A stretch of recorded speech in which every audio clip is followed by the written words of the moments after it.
Ezekiel Odero. Mr. Speaker, this witness is currently on bail, out on bail. He's being investigated for at least 14 offenses that include, Mr. Speaker, aiding suicide, murder, abduction, radicalization, genocide, crimes against humanity, child cruelty, fraud, and money laundering. And it doesn't matter whether you send the government whip here or you send whoever, we shall expose you. And that report, Mr. Speaker, is going to change the way things operate. Mr. Speaker, I beg that I don't be pushed further because this is the first time. Mr. Speaker. Order, senators. Mr. Speaker. Senator Boni. This is... Senator Boni. There is a cardinal rule. Order, senators. Senator Mgatana, as the chair, I'll give you an opportunity. The Kenyan Senate has found itself embroiled in a heated debate following a controversial visit to Pastor Ezekiel Odero's church in Kilifi County. The visit, which took place on October 16th, has raised serious questions about the alleged sponsorship of the Senate member's trip and Pastor Ezekiel's ongoing legal troubles. In the history of this country, no member of parliament or a group of members of parliament have ever sponsored themselves to meet the cost of discharging the mandate of a committee. Hello, my name is Chief Okuzo from Plug TV.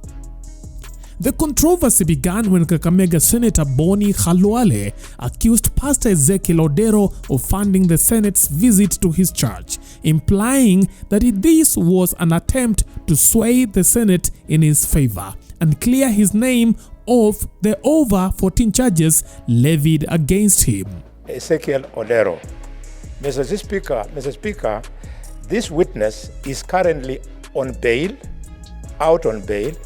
He's being investigated for at least 14 offenses that include, Mr. Speaker, aiding suicide, murder, abduction, radicalization, genocide, crimes against humanity, child cruelty, fraud, and money laundering, Mr. Speaker. Mr. Speaker,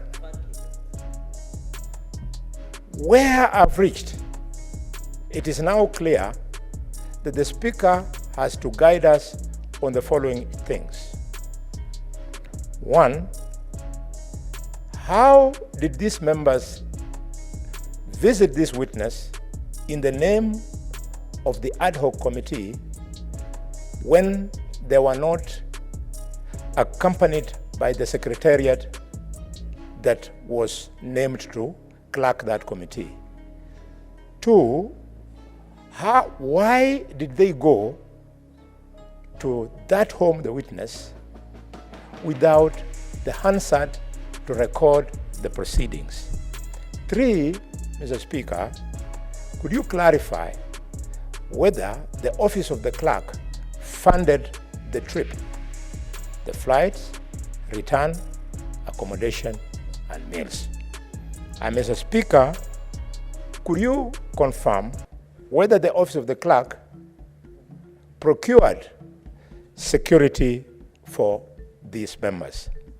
Mr. Speaker, if you do so, then I'm inviting you to guide this House and guide the public on the fidelity of the report of the Select Committee in view of the fact that it smacks of compromise. Senator Khalwale, who had a palpable sense of suspicion, suggested that it was highly unlikely for the Senate members to visit Pastor Ezekiel's church without expecting some form of financial assistance or sponsorship from the pastor. He reiterated that Ezekiel Odero should not receive any special treatment while still facing multiple serious charges, including radicalization of the church members, abduction, fraud, and money laundering. In the history of this country, no member of parliament or a group of members of parliament have ever sponsored themselves to meet the cost of discharging the mandate of a committee. It is in public domain, pronouncement made by members of that committee who went to who went to the home of this witness, trying to persuade us that, forget it, we sponsored ourselves. Mr. Speaker, the same members have also persuaded us, in order to dissuade us from being more angry, that I can show you how I bought my own ticket to the rendezvous. Mr. Speaker, I beg that I don't be pushed further, because this is the first time. Mr. Speaker. Order, senators. Mr. Speaker. Senator Boni. This is... Senator Boni. There is a cardinal rule. Order, senators. Senator Mgatana, as the chair, I'll give you an opportunity. Thank you, Mr. Speaker. I just wanted to conclude by appealing to the eye in our minds that the only other ad hoc committee that captured the imagination of this country almost to the level of the one of Shakahola was when J.M. Kariuki was murdered. But the one of Shakahola has captured the country more, to the extent that when I attended one of the sittings as a friend of the committee, Senator Chergai and I, Mr. Speaker, the whole country was riveted on their chairs and their eyes were glued on the screen. Furthermore, Senator Khalwale emphasized the urgency of the situation and called on the Senate to clarify whether the visit had indeed been sponsored by Pastor Ezekiel Odero or had been a Senate-initiated excursion. Over 400 Kenyans have died in this. They are hoping that two institutions, the institution of DCI and the institution of Parliament, will give them justice. We have never had a greater responsibility than the one we have today under Shakahola. I rest my case. Danson Mungatana, the chairman of the Senate committee that visited Pastor Ezekiel Odero's church, swiftly responded to Boni Khalwale's allegations. He vehemently denied any sponsorship from Pastor Ezekiel Odero and asserted that the visit had been financed from the committee's members' own resources, which they intended to claim from the Senate. Mungatana explained that the Senate had been unable to allocate the necessary funds for the trip due to time constraints and scheduling conflicts. While we were waiting, because it was evening, we said there's only 1 day remaining for us to be able to cover the cost and to cover DCI. We then agreed that if it is possible, in the normal manner of operations, we can go up and beyond our call of duty to visit DCI and visit the security committee in Kilifi and visit Emmanuel.